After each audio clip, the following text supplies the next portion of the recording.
Except the mystery.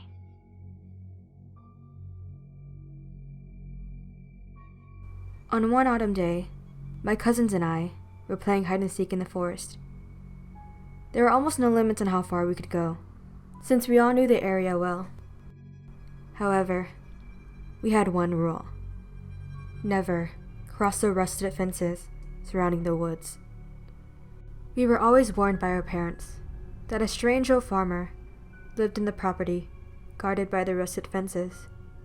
I'd never met him before, but there was always gossip on how he refused to let anyone on his farm.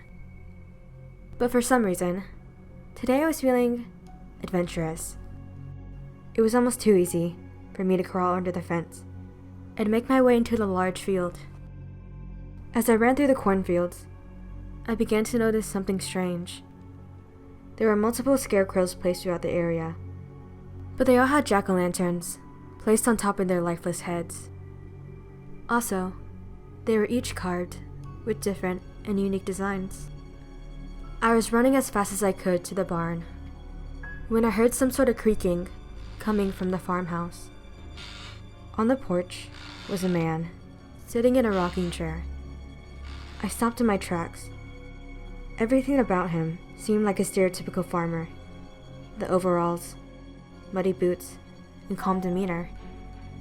Except he wore a pumpkin head. He motioned for me to come over, and I reluctantly walked across the field. When I approached him, the door of his home creaked open by itself, almost as if it was inviting me inside. So I walked in and noticed that the dining table was filled with delicious food, tempting me to sit down and eat. But the centerpiece was an eerie pumpkin head with a sharp knife next to it. I stumbled back in fear and bumped right into the farmer. For the first time, I heard a voice echo from its hollow head. A pile of sticks and pumpkin is not a thing to be afraid of. It needs a soul.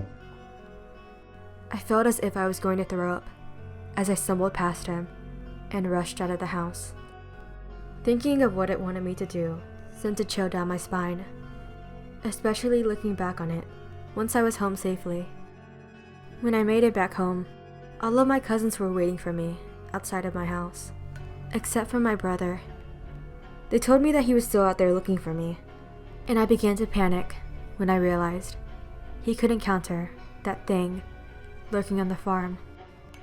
The moon had begun to rise, yet my brother still wasn't back yet. Everyone was beginning to worry, but no one was searching for him. So I snuck out and made my way back to the terrifying farmhouse beyond the rusted fences.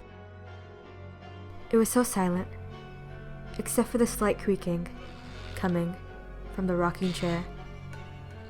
Right in front of the rusted fences was one of my brother's shoes, so I knew he had to be here. Once again, I found the farmer sitting on his rocking chair.